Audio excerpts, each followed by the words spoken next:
Hi, everybody out there in LinkedIn universe. This is Trisha Tate. I am CEO of FinCore. We are a fractional CFO services company, and we help growth minded business owners increase profits by 20 to 30% on average. Now, how do we do that? You're going to have to DM me on LinkedIn to find out more information and we can have a conversation.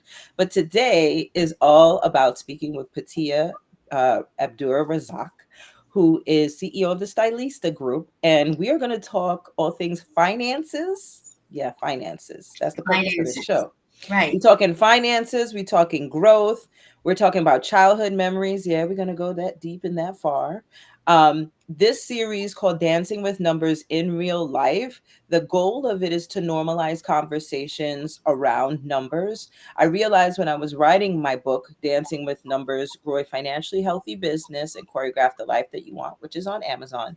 I realized that in writing the book, it was important to present stories of real life business owners and their journey through managing the numbers, right? What was their dance life, particularly if they don't have a finance background, they don't have an MBA or anything like that. Patia has been in this game a very long time, and I'm Mhm. going to let her introduce herself because I want her to do it justice. So welcome, Absolutely. Patia. Thank you, and Trisha, thank you for having me. So like she said, my name is Petia Abdur-Razzaaq, and I own a digital marketing agency. It's called the Stylista Group. Been in business for about 15 years. The time goes really fast. Sometimes I have to like recalculate and remind myself. And we'll be talking finance, but as an overview, as what I do, I provide digital, as in email marketing, everything social media has become, right? And I say become because when I started, it was half of what it has become. Changes. And influencer collaboration services. And then also through relationships, I offer things like branding and web development, everything that you need to fit the marketing puzzle to be a successful business, whether you're a small business or a large business. And I guess we can have a conversation about how or why I decided to kind of like expand my services. It had a lot to do with the numbers, right? How could you be as profitable as possible in the smartest way possible, right? Mm-hmm. And so, yes, thanks for having me. I'm looking forward to this conversation. Yes, and I thank you for being here. I've known Patia for a very long time through our super networking days. We've gone Yes, into different programs, right. and I think you gained a new title recently. I don't know if you want to talk about that, but Yes, uh, very, yeah, very briefly, because we were talking about it before we went. yeah. Yes, so I just came off an amazing 3 days orientation sprint. I just my latest gig, as I like to call it, is Hmm. being a business advisor for Goldman Sachs 1 million Black Women, Black in Business initiative. If you guys remember back in the day, they had the 10K. I think you're an alum, right, of the I'm 10 an alum of the 10K, 10K small 10,000 businesses, small 10 businesses. thousand Yes. small businesses. So this is a very lofty goal this time. 10,000 was great. Now they want to help 1 million Black women to actually either start or to scale their businesses to profitability, right? Because a lot of us specifically, we have businesses, but they aren't always profitable. And right, hence our conversation today. Yes. And so there's a lot of education involved as to how you go about having a profitable business. And so it was an amazing 3 days at Goldman Sachs headquarters. It's a 13-week program. If anybody wants information about the program, they are recruiting businesses for cohort 7. DM me on LinkedIn as well. And I'd be more than happy to share the application and the criteria with you. So beautiful. Thank you for sharing that and talking more about the program. My understanding is it is a very condensed time compared to the Goldman Sachs 10,000 Small Businesses program, which I was a part of a couple of years ago, and a precursor to our 10KSB program. But that's wonderful. They're lucky to have you because you're also a professor in marketing. Yes, I Um, so good luck on your launch and helping these Black women business owners. So speaking of Black women business owners, which we yes, both are, yes, yes, yes. right? Ends up in the Um, room. right. Speaking of Black women business owners, um, I don't know the numbers, but it's well known out there that the amount of funding that we get for our startup businesses is at less than 1%, Less right? than So 1%. women in general don't get a lot of the VC private equity sort of funding or capital, and Black women in particular get a lesser percentage of that. It is also known, and well, I've done this in my research, that the size of our businesses revenue wise barely get to $1 million. That number is also less than Right. 1%. Right. Now, in my book, I purport that one of the reasons that we don't get to of that milestone, let me say not of significant Yeah. size, right? Yeah. Because Yeah. half a million, 250K, that could be a goal for Exactly. anyone, and Exactly. that's a great goal as long as your business is profitable, right? Right. Right. Um, but that $1 million seems to be a milestone psychologically for business Mm-hmm. owners, right? Mm-hmm. Mm-hmm. And many of us don't get there. Many of us in the United States, Black women business owners, don't get there. I Right. believe that one of the reasons is lack of financial education. And Absolutely. so with lack of financial education, your business gets stunted to a particular level. And then if your business is stunted and you can't, so revenue growth and profit growth, you can't go for access to capital. You can't prove that you Exactly. can. You can't prove that you're worthy, right? And Exactly. You can't. even Well, to I don't want to use the word worthy because we are all worthy, but you're all you right. can't. Right. You can't prove that you can repay the Exactly. people That's that what you're. I meant. Exactly. Yeah, Exactly. yeah. That you're Because paying. investors need to be repaid, right? This is not a Absolutely. grant. They need to know that, Absolutely. yeah, they'll get their Absolutely. money. Yep. Absolutely. So, this is one of the reasons why I'm having these conversations with women business owners like you who have been in the trenches 10 plus years at Right. this point. You've Mm-hmm. gone through your ups and downs with Mm-hmm. regards to financial management. I want you to talk to me about the moment in your business where you realized knowing your numbers Mm-hmm. was really critical and really important. Yes, absolutely. I would say so. It's 15 years, right? I would say definitely at year five. Year five was a pivotal year for me. Hmm. So I became an accidental entrepreneur, as most of us, most of us, that's what happened, right? My initial goal after grad school was to climb the corporate ladder. However, Me 2008, too. 2009 happened to a lot of us, and that didn't happen. So it's like, all this education, this knowledge, I better get out here and hustle, or else, I'm going to be homeless. So I like to think of the first 5 years as kind of like an experiment. I was doing this, I wasn't sure, can I really do this, can I really support myself, whatever. And after I had proved that, it was kind of a hot mess, I would say.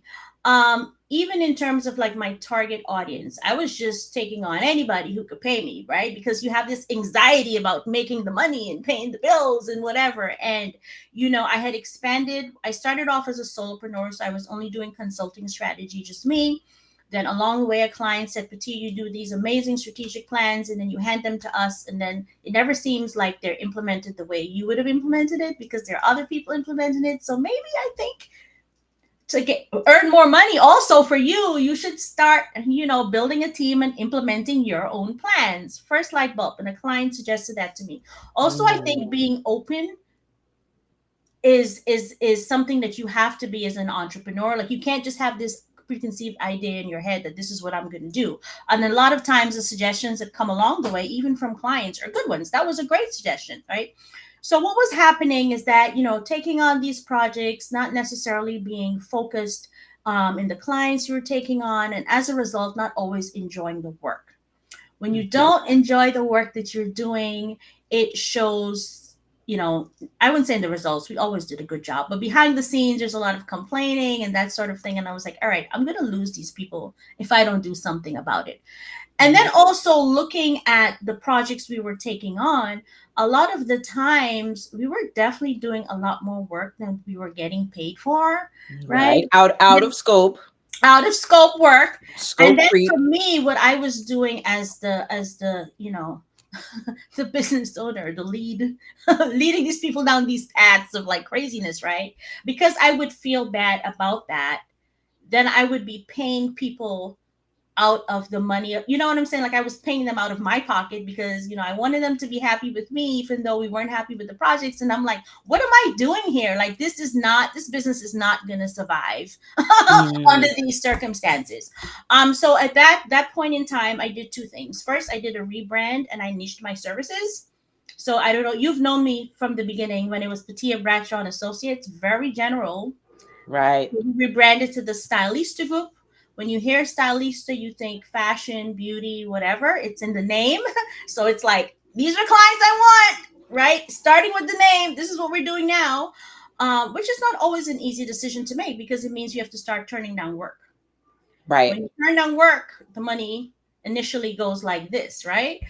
And then also I enrolled in a program to help me to come up with systems to scale the business, and also realizing that I was definitely underpricing myself everywhere possible, right? It's hard to do, forecasting and looking forward if you're like in this situation of like, the money is not making sense and whatever. And so I enrolled in this program. It's called Scale Time. I think I had shared this with you at the time as yeah, well. yeah, and Um, I went through it as well. right. And Run by Tanya Alvarez. Let's right, plug for her. right. And then actually, Scale Time is Juliana. Oh, Tanya is sorry, scale Owners Up. time. So there are two Owners programs. up. Sorry. The Yes, first one was yes, Scale Time, and you did that for 6 months, and then they're yes. friends actually. And then That's Juliana right. would hand you over to Tanya. That was a That's great exactly business what model, actually, right? it So is. Juliana, There's so much jewels in what you're just saying, like the importance exactly, of referral partnership, exactly, another revenue exactly. source. I'm gonna pull out some things after you complete the story. Absolutely. So Tanya beat you up for 6 months, got you straight, and then once you were in a place where operationally you were more efficient, your numbers are starting to make sense, that you would hand you over to Tanya, who she kept you honest and kept you on task, Right. right? Right. And so I would say definitely year 5, it was a pivotal year for me because I realized that if I didn't do something, we probably wouldn't be having this conversation right now had I not done that, because it Mm, was not a great place to be at all. And I'm not ashamed to say that. I think that the openness about sharing about mistakes or things that you may have done wrong or whatever, just because you didn't know, I'd never run a business before, right? So it's important for us to understand that there's no shame in any of this, right? You learn, you move on, and once you know better, you do better. So there. right. So I wanna draw on a couple of things. Mm-hmm. So my financial brain automatically, when you were saying that there was scope creep, so you felt like you didn't price yourself well enough, but Mm-hmm. you didn't know what that price should have been. And then on the flip side, you had to pay your contractors or your team, so you felt bad and you were paying them out of your own pocket. Automatically my financial brain said her revenue was low and her Right. costs were high, so Yep. therefore profits were probably negative, right? That's how my Pretty brain much. In a nutshell, you got it. that's how my brain computes, You right? got it. That's what You I'm got it. seeing on the financial statement. Yes. But what did you look at to realize that revenue was down compared to the cost that you were paying out? Therefore, you were paying yourself less. What did you look at? Any Uh, particular tools, numbers, bank account? I mean, what did you look at? yes. So I Or do was have. it just a feeling? I Sorry. mean, it was a feeling, but then the numbers always prove the feeling. Numbers do not lie, right? They Right. absolutely do not lie. I mean, if you're billing X and you're paying out Y, and in order to pay out Y, you have to borrow money from somewhere else, personal or wherever I was doing at the time. Hmm. The things we do to make it happen. Right. Right. Right. Simple, right? And then once you look at the numbers, whether it's Excel, I was using at the time QuickBooks, but the on-prem version. Shout out to Juliana. She was like, "You got to stop this nonsense. QuickBooks in the cloud." She had me transition. It's so much easier. It integrates with your bank accounts. All of these things. I mean, it was obvious. I felt it, and the numbers reflected it as well. It's like, how much longer am I going to be, robbing Peter to pay Paul here? Like, this business needs to be self-sustaining, right? Right. Right. Um, you So know, you set up a organized system, QuickBooks, right? And then I don't know if you were doing the bookkeeping, was someone else doing the bookkeeping or the no, organization of it? no, I was, because a little bit of background, because people hear what they want to hear and they're gonna say, but Tia said she does her own books and it's okay. No, I had Right. a little bit of, that's not what I'm saying at all. If you know nothing about this, please outsource it to somebody like Trisha or otherwise. The reason why I felt comfortable doing my own books was because I did work in a CPA's office for several years in grad school, and he taught me everything from the bookkeeping aspect to doing taxes. So I had a clue. If you do not have a clue, people, please do not do your own books. Thank you. Can I'm I'm gonna being put that in honest, the but caption somewhere. I know people, they hold on to what they want to hear. But Patia was doing her own books. That means I should be. That is not what I'm saying, please. Exactly. And I'm sure Juliana was like, at some point, you need to not do your own You need to books. not do your own books, right? Exactly. I mean, you got it, but please, outsource this. You're doing a better job than I've seen, but you're a marketing professional. You're not an accountant yourself. So, girl, please, right? Exactly. Right. So, I just wanted to put that out there because I know somebody's going to say, well, Patia said she was doing her own books. No. I also wanted to say something just from a business standpoint. What you named your business your namesake in the beginning before you transitioned it to Stylista Group, and I've heard and understood from some really senior people, Mhm. mentors that I admire, that that is not a smart thing to do, because if you ever want to sell the business, you'll also be selling your name. Exactly. And unless you're Paul Mitchell or Right. Beyonce, Exactly. I don't think Beyonce is selling her name, nor is Tina Turner, No, right? right. Right. So be mindful of that for those of you out there who leverage your name or an acronym of your name or something like that and name your company that name. Then just be mindful of that. So now, you mentioned this a little bit in the very beginning. So you told us about your start, Hmm. and then tell us about what made you diversify your services and add these additional services and start working with corporate entities. Yes, absolutely. So the diversifying came from once you have a trusted relationship with a client, they expect you to solve all of their related problems, right? So even Related. though I'm very specific, and I always say this, we do email marketing, social media, influencer collaborations. Those three things are actually a very small piece of the marketing puzzle. In order for you to be successful at those things, you have to have excellent branding. You need a website that works. You need your SEO, whatever. Those are not my core services. However, I was constantly being asked to assist in these areas. And quite frankly, unless the rest of the puzzle is working, what I do will not work. And so the light bulb went off, and I said to myself, oh my goodness, this is how I build further trust with my clients if I can also offer them the solutions to their other marketing problems, right? Mhm. And a lot of times when people come to me looking for my services, I'm able to say, you know what? You're not really ready for me yet. This website you have looked like it was built in 1995, right? What I do, one of the main goals of what I do is to drive traffic to your website for conversion to happen. And so even if I'm doing the best possible job, if I drive traffic to this website that's not ready to receive the traffic, we're all going to fail. So you're not ready for me yet. However, I do have a list of three amazing branding people or webs or whatever the situation is that I trust, that I know, that I've worked with, right? That I can refer to you. They'll take care of you. A lot of times they don't want to be handed off. They still want me involved. However, they want to work, we're fine because I have my agreements behind the scenes with these people, right? As to how we can work together, refer business to each other. And it's really just setting them up for success in the long run. Sometimes people don't like that, and that's fine. If you don't want to take my advice, that's absolutely fine. You can go forth and do whatever you want to do, but in all good conscience, I like to provide the best possible advice I can, even if it means turning them away from me in the short term.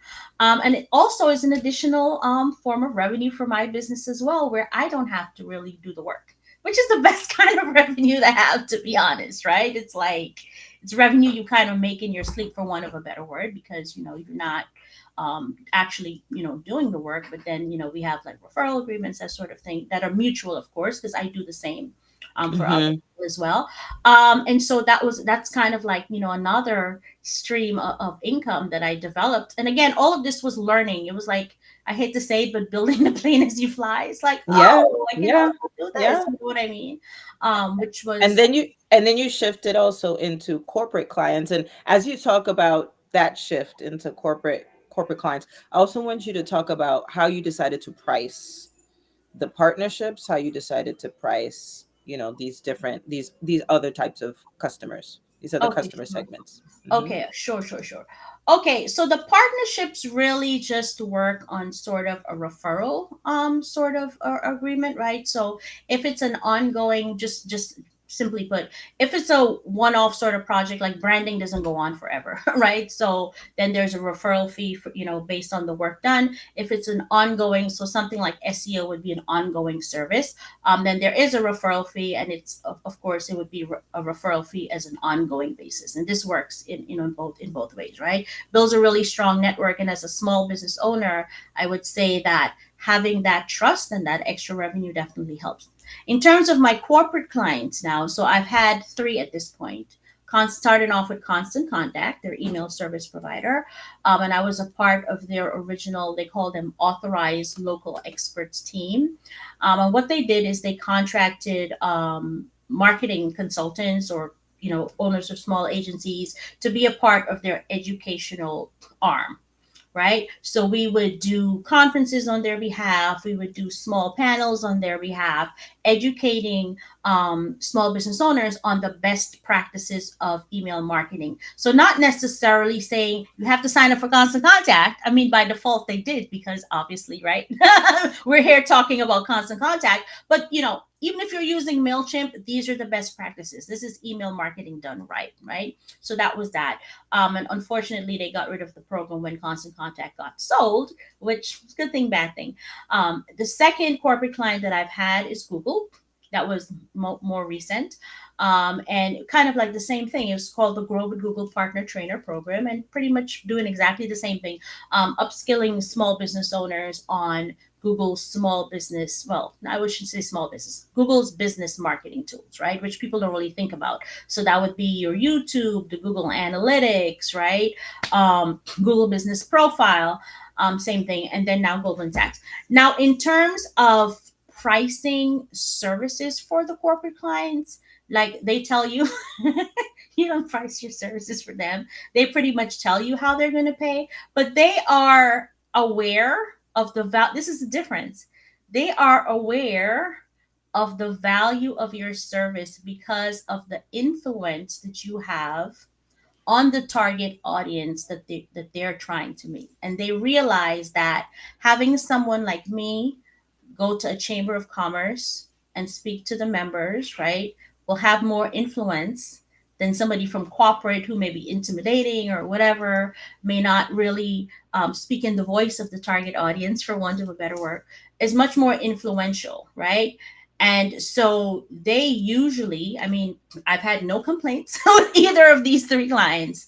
The pricing is usually on par with what your time is worth, right?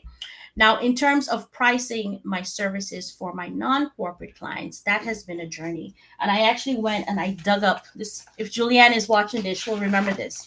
It still says Petia Bradshaw and Associates. This book, like literal book, this was my digital strategy document that I would do in 2014, right? This is a 90-page actual book that I would bind and put together. And it's great, right? That's What for I was clients.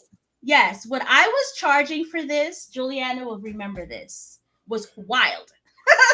I remember when I showed it to her and she was like, I have clients who do 30 pages and charge triple what you are charging. You're putting Mm. together literally a 90-page bound book and charging what? Like, what is wrong with you? So let me explain this. When I priced my services, I did the research, I looked, and especially back then when social media and digital marketing was new, and it was, people are trying to figure out, is this a thing, is this not? People would have their price packages on their websites.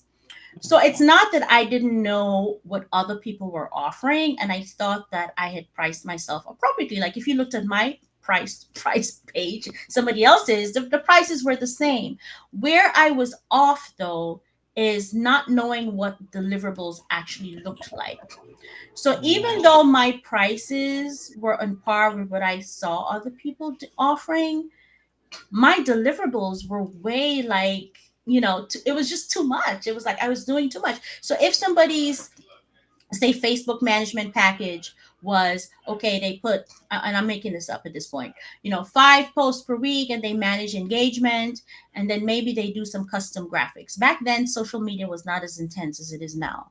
For Right. me, I'd be doing all of that, plus following pages, plus coming up with polls and things to do, get engagement going, plus being in people's DMs trying to formulate, like, I was just, my deliverables were just not on par. Why did you feel the need to do all of that I think a part of in my, order to get whatever dollar amount you were charging? it's not, I think, I'm just an over deliverer, I should say. I just, so for me, and it's something that this happens in all areas of my life. I feel like what somebody thinks is good is not my good. My good is like something totally different, and everybody's like, but why are you doing all of that? Why are you always doing so much? Like, you really don't. And if you, and what Juliana said to me is, I can tell you really enjoy what you're doing. I'm not Yes. saying don't do your 90-page book, which nobody's doing Right. anymore. I'm not saying, but if you're going to do your 90-page book, you need to price for a 90-page book. Now, so I just want to pause there for one Hmm. second, because this sounds like this is about to be like a mic drop moment. Why were you not pricing what that was worth? Because I honestly did not, I didn't have a true understanding of what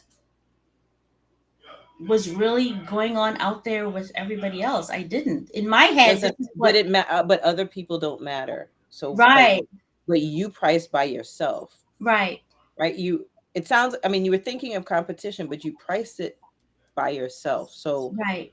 what, I'm just trying to get into I like know. the I think I psychology and know the what thought you're process. asking. Right. I know exactly what you're asking, and I don't know if I know how to necessarily articulate it. I think it's not a question of,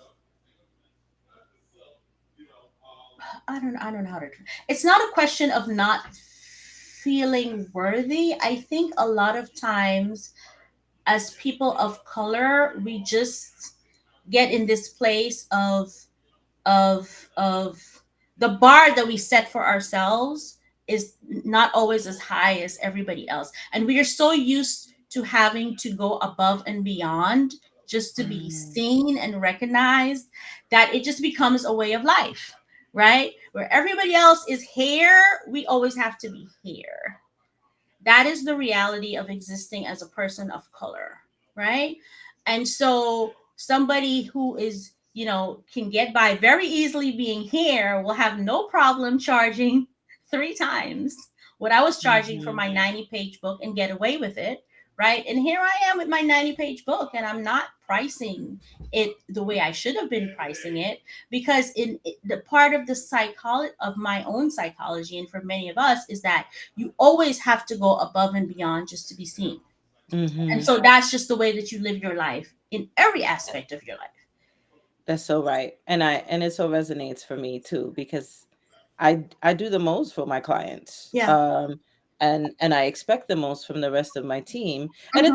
it's not a bad thing, Right. but then you also have to remember to price it. I also Exactly. think, so I don't want to gloss over what you said about just psychologically going through life in a particular way. Right. It shows up in your business, Right. how you are as a business owner, right?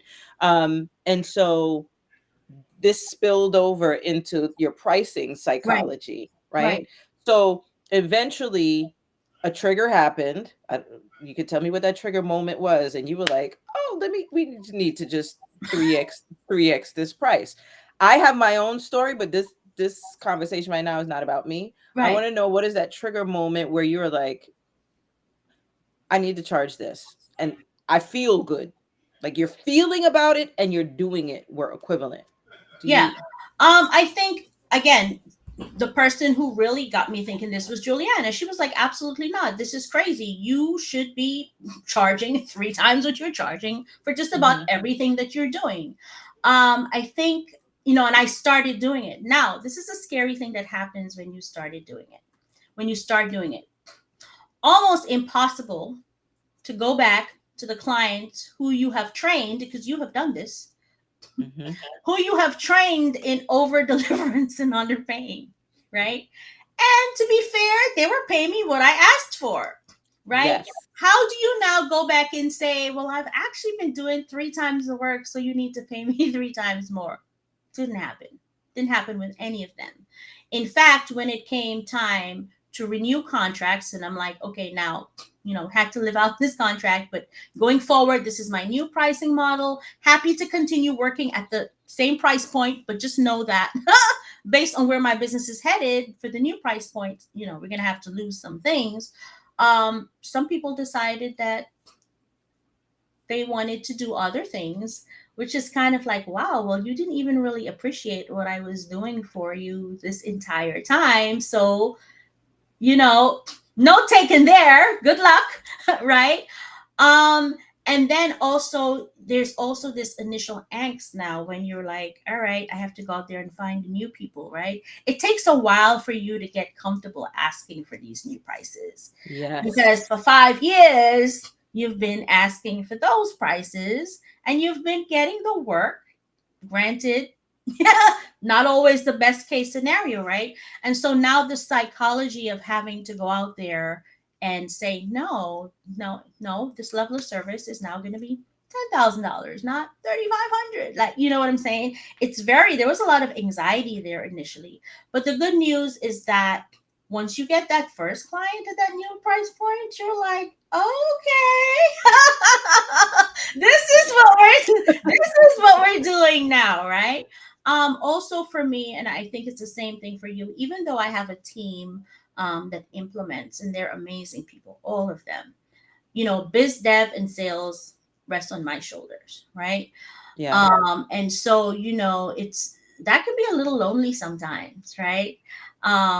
When you have to kind of like be out there and deal with people and their, whatever. I think in retrospect, one of the things, because we're sharing here, right? One of the Hmm. things that I probably would have done a little differently is maybe, um, you know, gotten somebody to carry some of that load with me. Because here we are 15 years later, and I think it's like people expect it. Like, I'm the face of my business. And even when it comes sometimes to doing the work, it's like, all right, people meet me. There's something about me that they buy. They're excited to work. I always tell people I have a team. And then sometimes you still see that confusion when the team shows up and they're like, well, are you going to be around? What about you? Why can't you do it? And I'm just like, Exactly. I'll always be here. I'm not going anywhere, right? But in order for your work to be done in the way that it needs to be done, you need a team, right? Marketing is not a one person job. You need, these people specialize in different areas. Most of them are smarter than I am, which I absolutely believe in doing as a business owner, right? That also allows you to price, right, your services correctly. Because when you can say, if you're working in a restaurant and I can say, my social media manager doesn't only know social media, but she's from the restaurant industry. She's managed, the social media for XYZ restaurants that you may Yeah. know. Then people are like, oh, wow. So I know I'm getting a certain level of service. So all of that goes into being able to price appropriately, and that sort of thing. But, along the way, there's been lots of aha moments and also lots of anxiety. Yeah. And so as business owners, so you said a lot of things that resonate for me, because even as a finance person, I was over delivering, and uh underpricing myself, right? And it's so interesting. When I went to change my prices with a client, they were like, I can't believe I got away With with it. paying you what I did in the beginning. I'm like, why you didn't tell me? He's like, it's not my business. Like, It's not cus- right, right. I'm the Clearly. customer, right? So sometimes we setting ourselves up for this whole fail, right? Exactly. And Exactly. by the way, it's okay It's if okay. the It's okay. if the client goes away, because then it wasn't your client, because then they don't really And value you. that's what I said. I noted that the people who chose not to move forward with me, I'm like, wow, so all this work I did for you, you never really valued it in the first place. Child, it's better to know that. And then those who stuck around really do value you and realize you were underfunding yourself, but they're not CEO of your business. You are. Exactly. And they're not And going to tell you because it's to they're their benefit. it's to their benefit. So I just want to like, so in this moment, right? So we're talking to other business owners that are similar to us, Hmm. entrenched for years, six, Hmm. seven figures. And I just want to share that we all go through these Of moments of a course. little bit of anxiety, or our nervous system is Right. reacting to a Right. change or something doesn't feel comfortable, right? Because in the middle of selling the new price, you're also second guessing yourself. Like, what if they don't take the price? I feel Exactly. like I have to over explain what they're getting Right. for this higher price. They Right. don't. The new people don't know that the That new you were price on. is the price that you were underpricing yourself. You Exactly. psychologically know that. Right. So ask for the price and shut up. And exactly. Absolutely. Somebody said that to me. They were like, share all the proposal, actually share the problem the client identified, the Right. problem that you're going to help with, the Right. solution you're providing, why you are the best fit Best. for the And that's solution, it. and say the price. In And that's fact, it. say that. I don't even call it a cost. Me I either. don't psychologically, I don't call it a cost. I Me call it a either. fee. I call it your Investment. investment. I say that this Yes. is your investment in your business. And if you feel like you don't need to invest in your own business, then that's on you. That's it. And then close my lips and Right. watch their reaction. Right. More times than not, I don't know about this in your business. I have had business owners that step away and they're like, "Oh, we don't, we haven't really budgeted for you." Part of it is they don't know how to budget for you because they didn't Exactly. psychologically. So you're giving them an Exactly. education. So they step away from Exactly. you. They think about it. They go out there. They do research. They see what they're getting for the price, and they come back in 6 months to a year. Absolutely. Or they go out and they find somebody whose price point they're comfortable with, and then realize after that Yes. they did not get the level of service that they needed, and then they come back. So, Patia, we have been on this conversation now for like 30 something minutes. It doesn't feel like the It time has doesn't. I'm flown. like, what? I had I had like five questions to ask you, but the fact that we got onto pricing, I think, is very important. Right. The I do want to get this in there Sure. before right. So, a little bit of it's not going to be a short time frame, but when you first started your business, right? I'm sure however you felt about money, thought about money, your experiences with money as a child, as a Hmm. teenager, whatever, factored into that. Can you just about your earliest childhood memory of money? What was Yes. the lesson and who taught it to you? Yes. So definitely my father, and it was my pink piggy bank on my dresser. And it was anytime you get birthday money or whatever, you never spend it. You always put a little bit in the piggy bank. So that was Mm, my first financial lesson. Like, money is great, but you never spend it all because you're going to need it for some time in the future, and you should always be thinking like that. At the same time, I think, and we've spoken about this, outside of this. So because of that, I can, when it comes to like knowing how much money I have, whatever, like psychologically, that was programmed into me, and always having something to be set aside for, hard times or whatever, because we know business could be like this. But also, I think one of the messages that I got, and it's not that it was said to me, I just think that sometimes a lot of the lessons we get, it's not that somebody is necessarily speaking to you, but you get the message somehow. I also got the message that money is also a private thing, and you don't necessarily talk about it out loud with anybody, really, right? Like, you manage your money and you know what's going on, but it's not this. It's not this that we're doing now, right? And I think that now I'm comfortable doing it. But as I look back on my life, that really did impact, even in corporate, when I was working in corporate with salary, asking for salaries. There were definitely times when I could have asked for a lot more money than I asked for, right? And the reason why that happens is because you're not talking to anybody else about this, because this is this private thing. And so you don't know. I've definitely been part of teams where people who did less than me were making more because they asked for more. All I had to do was ask. I'm absolutely sure I would have gotten it. I just didn't know because I wasn't talking to anybody about it, right? And so this sort of like there's always this sort of like, I'm saying anxiety. I guess it is Mhm. anxiety about Mhm. talking out loud about money and finances. And I just really think that that really holds you back. So imagine my horror when in networking. You remember when we were networking like 24/7 Yes. trying to get business, right?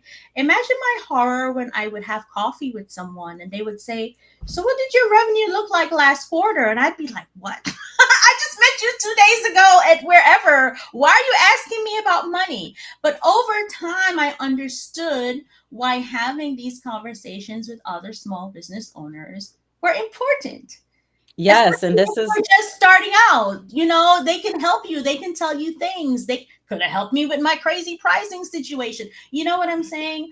And so I think that we definitely, and I love that you're doing this, need to normalize talking about money, right? yeah. Because it will take away a lot of the ignorance, a lot of the anxiety around it. And if you don't talk about it, then how can you get any better? You got to talk That about it. That's exactly right. And ask the people that can actually help you, right? Right. So to your point, someone could have helped you probably price differently if you had a conversation. Now you happen to have a conversation with Juliana at the time, who was your consultant mentor, and Right. she did what she Right. was supposed to do. Right. But if you don't have a financial advisor or a banker that you have, a business banker that you have a relationship with, Mhm. Mhm. um, everyone starts off with a CPA, but I know it's hard to get access to the CPA on a regular basis. Then have another consultant look at your pricing, Yeah. look at your numbers, look at your financials with you. Of course, I'm going to make a plug for having a fractional CFO, Of but I'm course. also very aware that not every business is ready for a Right. fractional CFO. I usually see at a certain revenue level, but Mhm. also a growth stage where business owners, it's needed, not Yeah. just a CPA and a Right. bookkeeper, but a strategic financial partner to like look at all of the things and then help you make a decision on things like pricing or things like what is the next offer? Is it even feasible or makes sense, profitable to go this particular direction? Yeah. Yeah. But yes, talking about money is really important, especially with the people that can help you, and that is why I am continuing to have this conversation, dancing with numbers in real life In with real life. real business owners who are sharing. And thank you so much Of for course. sharing deeply your transformation, your transition, because I love dance and I've been a professional dancer, your dance with numbers. And so the last question I have for you is, how would you describe your dance with your numbers when you started your business versus now? I would say that first dance was kind of uncomfortable, choppy. I don't know if there's a dance that's like that. Then at times it's been a waltz, like la la la, everything's great and wonderful. At this point in time now, I am at a stage where my industry is changing and my business needs to evolve and change.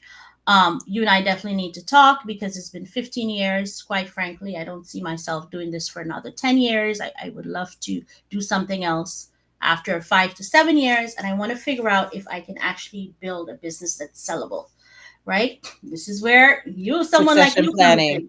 Exactly. And I know I need to start thinking of this now. AI is coming to disrupt what I do, Yes. and so, I am, and I've seen the reflection of that in my numbers because clients are like, well, can't we just use AI to do this? Do you still need the copywriter and the graphic designer and everybody, everywhere there are ads for let AI design your copy and AI? Why is it still right? So I'm really thinking deeply as to what the next evolution of my business needs to be and how can I build a business in this new era of digital marketing that can be profitable enough to sell, right? And I Hmm. have a few ideas about packages and things like that. And so is there an exploratory dance? Like I don't know what that dance would be.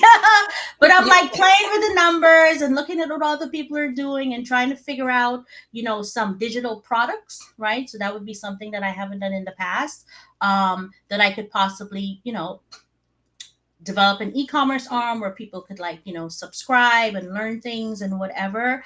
So it's very exploratory. Like, I'm playing with seeing, well, if I have this package, how, what could I price it at, and that sort of thing. So what kind of dance would that be? Listen, I think about that metaphorically, like watching dancers that are athletes that compete in Right, dancing. right, When you start plateauing, you have to figure out what's going on. Is right, it psychological? Is right, it muscular? right, Is it like what is not helping you get to the next right, level? And right, it's a more strategic right. Exactly. way, and it's a conversation also with yourself. Do I Right, have the right coach? Who, you know right, what I mean? You're right, already at the top of your class, but something else is not jumping off to get right, to the, right. so it's a, as a dancer, it's a very strategic place.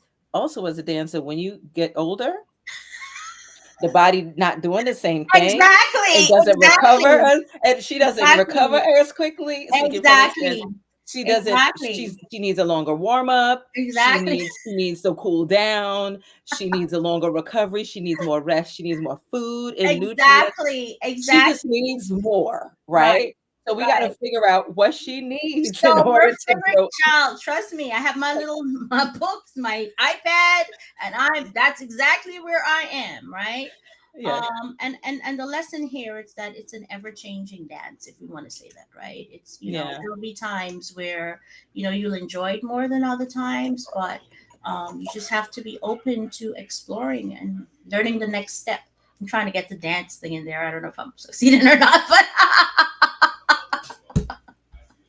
You got it. You got it. And I've really appreciated this time with you, Petia, absolutely. and opening up and sharing with us your journey, like I said, with numbers, your growth in your business. So Yeah, congratulations on thank this you. new post. I know these women better appreciate you because you have so much to offer, right? So much knowledge to offer. So they need to maximize you and soak it all up. And if I could be of help, that let me know as well, Absolutely. because I am a total advocate for women business owners, and particularly women of color Yes, business owners, because I see entrepreneurship as a pathway to generational wealth. absolutely. And one of the ways to do better in our entrepreneurial ventures is to have the financials together. We Can't got to do it. Yeah. we And get there's we a got lot of it's the anxiety core, around it's the that. yes, it's the core of every business. So thank you all for listening. I know we're like longer than we said, but this is what happens in these This is what happens when conversations. you have great conversations. This is what you have when you have great women having a conversation, right? Who've been in business. You learn some things. All right. So my name again is Trisha Tate. I'm CEO of FinCore, Fractional CFO Service, and I'm also author of Dancing with Numbers, Grow a Financially Healthy Business and Choreograph the Life That You Want.